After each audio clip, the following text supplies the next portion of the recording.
Olá, sejam bem-vindos. O Ecocenado está no ar. Você vai ver nesta edição: mais do que lazer e aventura, ecoturismo é aprendizado e cuidado com o meio ambiente. Quando você está numa trilha, que você está mais conectado, você está dentro da natureza, você está vendo onde qualquer plásticozinho vai te gerar aquela sensação de estranhamento.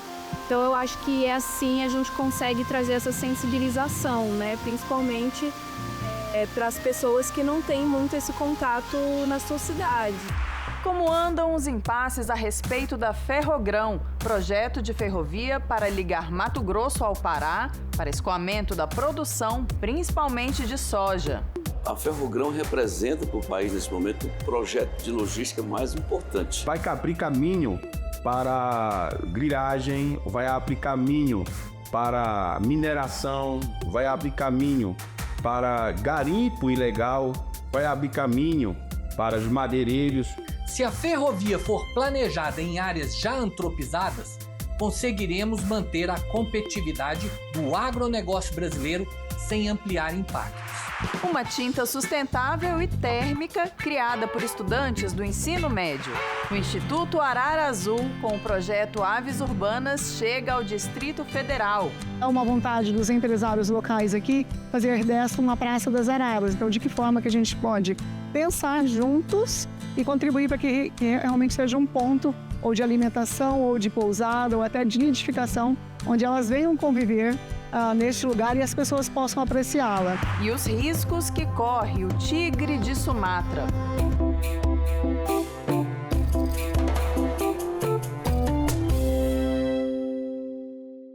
Consciência ambiental é o que o ecoturismo promove ao unir contemplação da natureza e educação.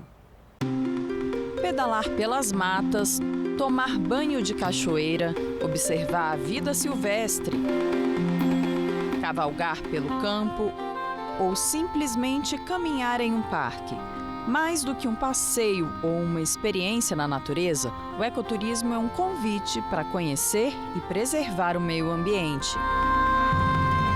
A Larissa é produtora de eventos. Sempre que tem uma folga, ela aproveita as trilhas do Parque Nacional de Brasília para se conectar com a biodiversidade local. A gente acabou de encontrar borboleta, outras espécies de plantas. Nossa, aqui essa semana tá cheio de cogumelos, né? Porque tá chovendo, tá tudo bem úmido. Ali no meio tem um clarão com uma parte, com um riozinho bem bonitinho para você olhar. Principalmente nesse horário que bate o sol em cima dele, então você consegue ver peixes lá no fundo do rio. Aí aqui no parque tem sempre alguma coisa que você consegue observar com facilidade. Não só na mata, né? Mas bichinho toda hora. As cigarras acabaram de soltar, então se você olhar nas árvores vão ter casca de cigarra para tudo que é canto, de vários tamanhos também, é muito interessante. Os guias de turismo são responsáveis por educar. O ecoturismo não é simplesmente estar na natureza, mas é uma prestação de serviço responsável na natureza. Ou seja, o ecoturismo ele é o segmento que foca na conservação, na sustentabilidade e na educação. A gente fala um pouquinho do Cerrado, porque o Cerrado é o nosso segundo maior bioma e muita gente não conhece. E quando a gente passa a conhecer, a gente toma posse daquilo e a gente preserva, né? Então, o nosso Cerrado é o berço das águas, ou seja, é a caixa d'água do Brasil. Então, a gente aborda um pouquinho disso, do Cerrado, que o Cerrado tem mais de 300 árvores medicinais, árvores frutíferas, né? Você sempre quer ver bonito ali, sempre você quer ver essa época do ano, que é a época pós-chuva, né, que é a chuva das mangas. Então você sempre tem fruta no meio. Se você continuar desmatando, tirando, você não vai ter esse privilégio que a gente tem aqui. Que é igual ontem eu peguei pitanga no meio do mato. Para que a experiência da prática do ecoturismo seja a mais prazerosa e tranquila possível, a segurança tanto das pessoas quanto dos animais precisa ser levada em consideração. Antes de contratar, é importante que o cliente verifique Se o prestador de serviço está regularizado no Cadastur, se a empresa tem seguro, se o guia conhece a região, se a empresa segue as normas de turismo de segurança. Seguindo esse caminho, você está contribuindo com a redução de acidentes, você está contribuindo com a manutenção de empregos e renda local e muitas vezes até contribuindo com projetos de conservação. O interessante é sempre ver se a empresa tem todos os requisitos, né, de segurança, né, se é uma empresa cadastrada, né, se o guia realmente conhece a região, né, porque não adianta a pessoa vir e não conhecer a região. Aqui a gente conhece, por exemplo, se acontecer um acidente, eu sei por onde entrar, por onde chamar o socorro. A gente tem um seguro obrigatório também, né, que é o seguro Aventura que a gente usa, né. Então todos os nossos clientes já estão assegurados. Se você está andando aqui, uma cobra te picou. A gente tem um seguro, né, que cobre alguma assistência. Comida e lixo também são temas importantes. A gente tem que pensar na sustentabilidade, tem que pensar que o que nos traz prazer, que é agradável para a gente agora nesse momento, a gente tem que deixar para as futuras gerações. Então, todo o lixo que vai com a gente volta. É mesmo o lixo orgânico, porque o lixo orgânico, por exemplo, a casca da banana, a gente não pode deixar na trilha, porque a casca da banana não é orgânica aqui tem bananeiras, não há bananeiras, então vai trazer o desequilíbrio tanto para a fauna como para a flora. Não trago nada e não levo nada, né? Assim, a primeira coisa que eu venho é com água, bebo a água, não deixo cair nada, sabe? E não me aproximo assim, não dou comida, nada disso, sabe? Deixo bem natural mesmo. Já vi várias bugio, macacos bugio, macaco prego, sabe? Já encontrei aqui bem onde a gente está com a família de veados, sabe? A mãe, o pai e um pequenininho assim, grandes assim, comendo algumas sementes aqui. Já dei de cara com lobo-guará mais de uma vez, sabe? Durante a trilha, cada passo é uma lição. Os guias explicam que até mesmo o silêncio é uma forma de respeitar a mata, não espantar os animais e, assim, preservar o meio ambiente.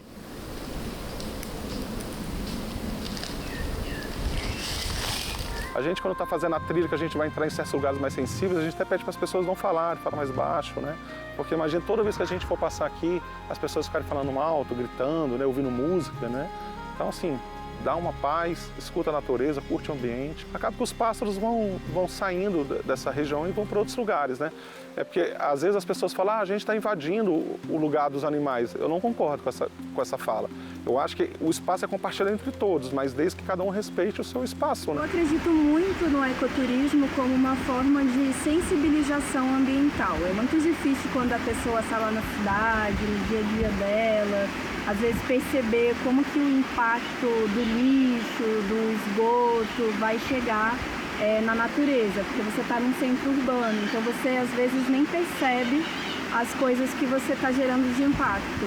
E quando você está numa trilha, que você está mais conectado, você está dentro da natureza, você está vendo onde qualquer plásticozinho vai te gerar aquela sensação de estranhamento. Então eu acho que assim a gente consegue trazer essa sensibilização, né? Principalmente para as pessoas que não têm muito esse contato nas suas cidades.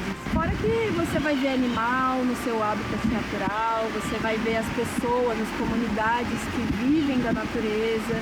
A Thaís conta que uma modalidade que está começando a crescer no Brasil é o turismo de base comunitária. A sua empresa presta esse serviço, por exemplo, no território quilombola Calunga. A gente vende os pacotes, às vezes de 4, 5, 6 dias.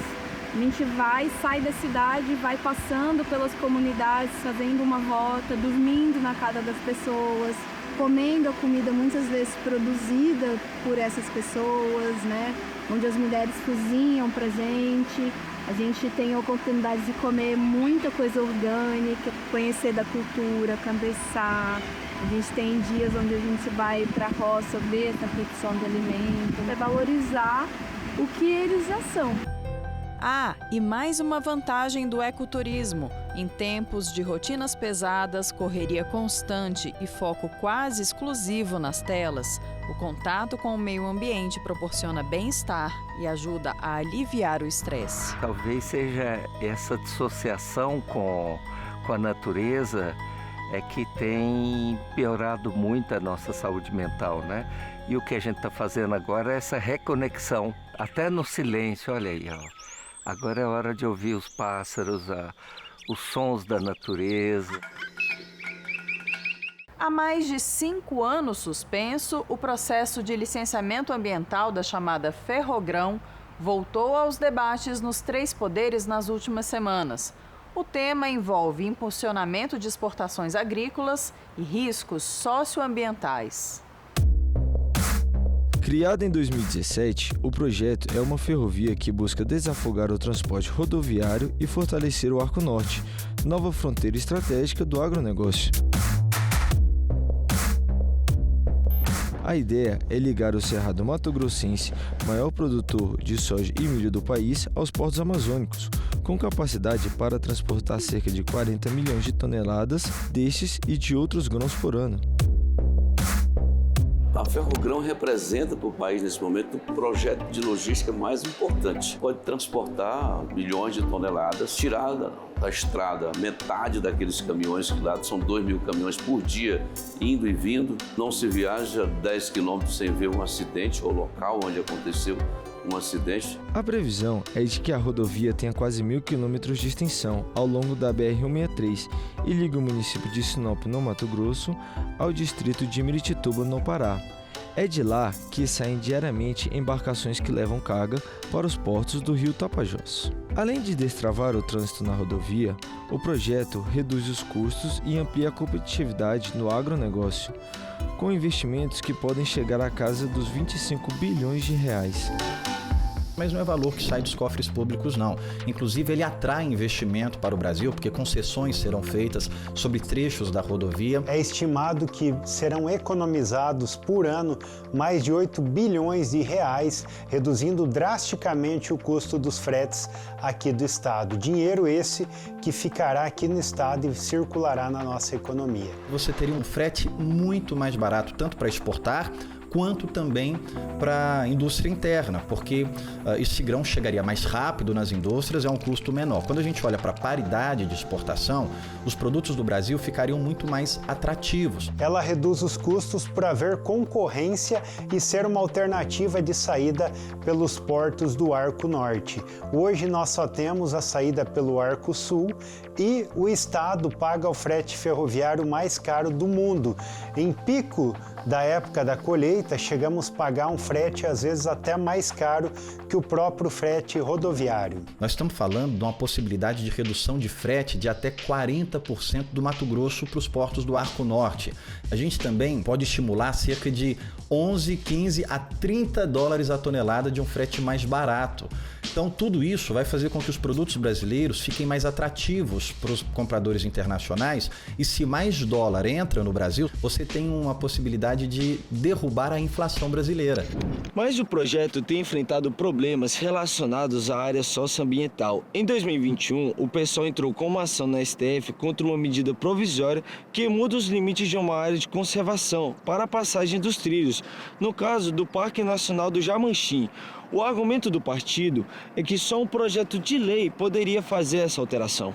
A desafetação do Parque do Jamanchim não poderia ser feita por meio da conversão de uma medida provisória em lei, porque se trata da alteração dos limites de uma unidade de conservação que necessariamente precisa ter uma oportunidade de debate público que é prevista na tramitação de um projeto de lei ordinário. No começo dos anos 2000, a discussão era justamente que o asfaltamento da BR-163 poderia engendrar um grande volume de desmatamento ao seu redor. Para isso foram criadas unidades de conservação, dentre as quais o Parque Nacional do Jamanchim. Então hoje nós estamos discutindo a desafetação de uma parte deste parque que foi criado com o propósito de mitigar, reduzir o desmatamento na região da BR-163, e hoje com a discussão da Ferrogrão é como se todo esse histórico da região não fosse considerado no contexto da discussão desse novo empreendimento. Em 2023, o ministro Alexandre de Moraes, relator da ação, suspendeu o julgamento para a conclusão de atualizações sobre os pontos previstos na obra. O caso só voltou à pauta da Corte agora em 2025. O relator e o ministro Luiz Roberto Barroso votaram pelo segmento do projeto da ferrovia, desde que haja estudos e compensações ambientais. mas o ministro Flávio Dino pediu mais tempo para analisar o processo e o julgamento foi paralisado novamente. Na dúvida, eu prefiro pedir visto, com todo respeito aos votos do ministro Alexandre e do ministro Barroso, adiantando que não significa que eu sou contra a Ferrogrão, nem a favor da Ferrogrão. Eu apenas quero entender como nós vamos falar de um novo traçado, como é esse novo traçado, as compensações eventuais, e se isso se compatibiliza com a lógica jurídico-formal dos atos que foram praticados. Entidades ambientais e povos indígenas argumentam ainda que o traçado original da Ferrogrão ameaça comunidades tradicionais da região e que ainda pode estimular a ocupação ilegal daquelas terras. Embora a ferrovia não passe dentro de terras indígenas, ela tem sim o potencial de gerar impactos negativos sobre terras indígenas, tanto por conta do aumento do volume escoado pelo corredor logístico, então o aumento dos conflitos, dos impactos negativos associados ao uso do rio Tapajós como uma hidrovia para o escoamento de commodity agrícola, a expansão portuária na região ao redor do rio Tapajós, que é uma região em que existe ainda reivindicações de demarcação de terras indígenas que não foram finalizadas. Ao mesmo tempo, nós temos as comunidades tradicionais ribeirinhas também do rio Tapajós que sofrem. Vai abrir caminho para grilagem, vai abrir caminho para mineração, vai abrir caminho para garimpo ilegal, vai abrir caminho para os madeireiros. Tudo isso, esse ferrogrão está trazendo. Nós, povo Caiapó-Mecon-Tira, nós temos o protocolo de consulta. Através do protocolo, essas empresas, a NTT, outras empresas, precisam nós consultar. Nós não fomos consultados ainda. Então, e esse ferrogrão, ele está vindo do escuro, ele está vindo para matar o meio ambiente, para matar a população indígena, está vindo para poluir os nossos rios. Por isso que eu peço assim para as autoridades, dê mais atenção para os ministros, convoca nós, lideranças indígenas, para sentar com vocês, para a gente poder colocar a verdade que o ferrogrão vai trazer para nós indígenas. Se a ferrovia for planejada em áreas já antropizadas, conseguiremos manter a competitividade do agronegócio brasileiro sem ampliar impactos. O equilíbrio passa por reduzir o custo logístico e as emissões ao mesmo tempo. A Ferrogrão retira caminhões da BR-163, o que diminui acidentes, emissões de poluentes e pressão por desmatamento ao longo da rodovia. Há uma estimativa que serão emitidos a menos 3,4 milhões de toneladas ano que terá redução de emissão, ou seja, reduzindo quase 30% a 40% das emissões anuais de carbono para transportar a produção de Mato Grosso. Eu espero que o ministro Dino, que é do Maranhão, que está ali perto da Amazônia, ou se não dentro da Amazônia Legal, possa entender a necessidade de soltar esse processo para que ele possa andar, para que os demais possam votar. Passando por esse momento aí de olhar crítico do ministro Dino, tenho certeza que os demais vão acompanhar e que a gente vai ter esse projeto liberado para ser trabalhado, para ser colocado em prática. Se houver uma fiscalização adequada, é possível avançar com o projeto de forma que não atraia nenhum prejuízo para o meio ambiente. Então, diante de todas essas análises que a gente tem com a Ferrogrão, o correto a dizer é fiscalização e não a paralisação do projeto, que é tão importante para o agronegócio e para o Brasil como um todo. Seguir o eixo da BR-163, usar corredores já abertos, reposicionar pequenos trechos para não cruzar territórios sensíveis e adotar túneis e viadutos em áreas de fauna. Podem sim minimizar o impacto. Além disso, a localização estratégica de terminais em polos produtivos evita a abertura de novas áreas desmatadas. É um ajuste de engenharia que tem grande efeito ambiental. O problema é quando a insegurança jurídica, muitas vezes causadas por discussões retóricas em nossas instituições, atrasa os investimentos produtivos, o que gera prejuízo econômico e ambiental. Confira agora destaques do que aconteceu no Brasil e no mundo nos últimos dias no nosso Giro Ambiental.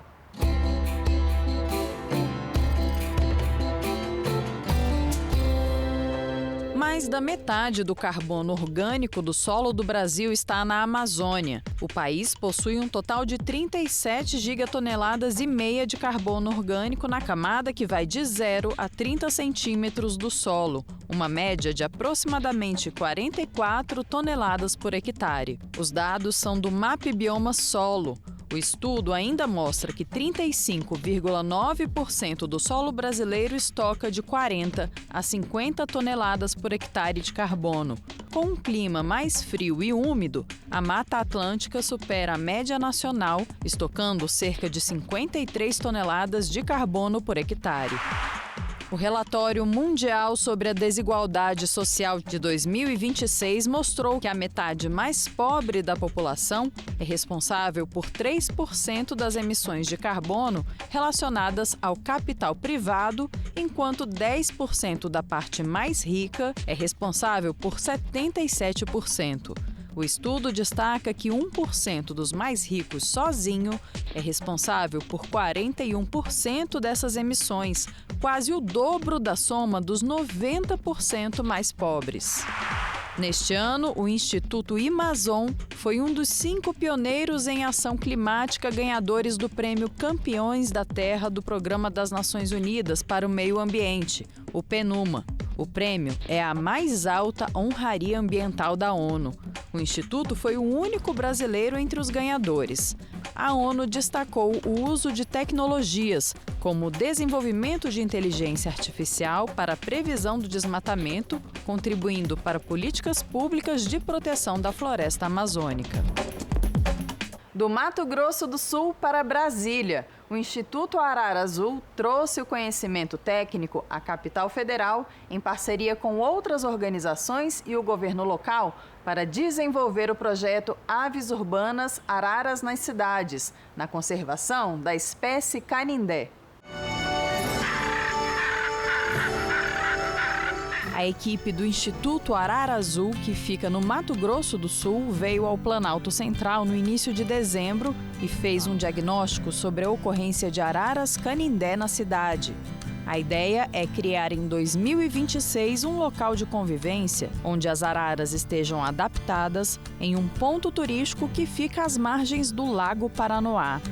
Há uma vontade dos empresários locais aqui fazer desta uma Praça das Araras. Então, de que forma que a gente pode pensar juntos e contribuir para que realmente seja um ponto ou de alimentação, ou de pousada, ou até de nidificação, onde elas venham conviver neste lugar e as pessoas possam apreciá-la. Nós temos uma fortaleza aqui de pessoas com a mesma intenção.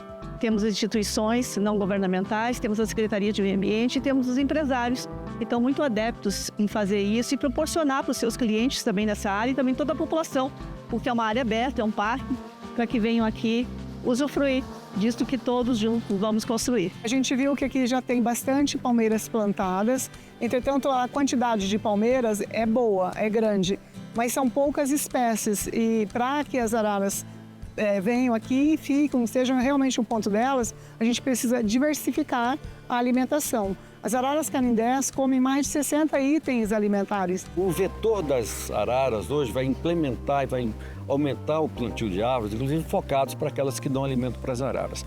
E é fundamental esse assunto porque vai ajudar a preservar a Serrinha do Paranoá. E a Serrinha do Paranoá é de principal importância para o Brasília, porque nós fazemos 40% da água limpa do Lago Paranoá.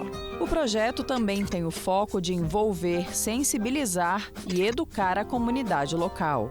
Em primeiro lugar, respeitar as araras. Elas são animais que têm que estar soltos.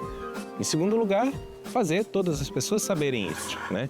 E em terceiro, plantar árvores, né? Sobretudo as espécies que atraem, né, as araras. Estudantes do Colégio Estadual Maria Otília Lutz, na Bahia, criaram uma tinta que promete amenizar o calor dentro de casas e escolas de comunidades carentes. Além de biodegradáveis, os ingredientes têm propriedades para aguentar altas temperaturas e para refletir a radiação solar.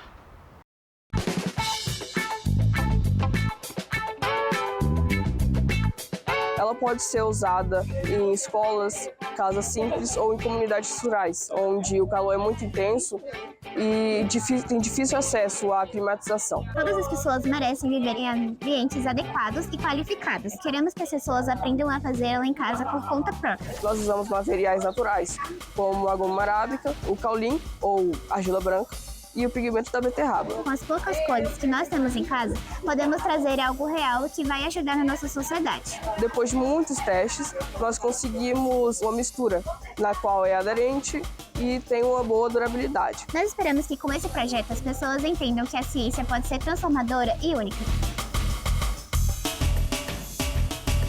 O principal objetivo do nosso projeto é o impacto social que a tinta pode causar em comunidades em vulnerabilidade ou em regiões muito quentes, como aqui no Nordeste. Nós não queremos vendê-la, mas sim passar a receita adiante para que as pessoas possam fabricá-la em suas próprias casas. E assim como o nosso projeto, nós esperamos que vários outros projetos possam florescer nas escolas públicas do Brasil. Nós queremos dar continuidade ao projeto, testando mais ainda a durabilidade da tinta e testando novas cores também. É exatamente o que nós esperamos sobre a ciência. Com um pouco de criatividade, curiosidade e um olhar para o outro, as pessoas podem criar coisas incríveis.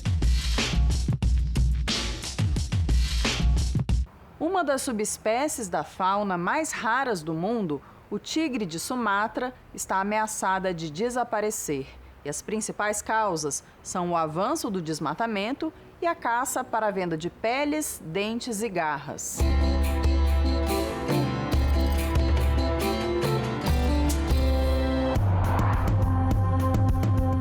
Entre as florestas da ilha de Sumatra, na Indonésia, vive um felino de olhar profundo e passos silenciosos, o tigre de Sumatra. É o menor entre todos os tigres do mundo e talvez o mais misterioso. Sua pelagem mais alaranjada e listras mais finas o camufla entre as sombras e a luz da mata.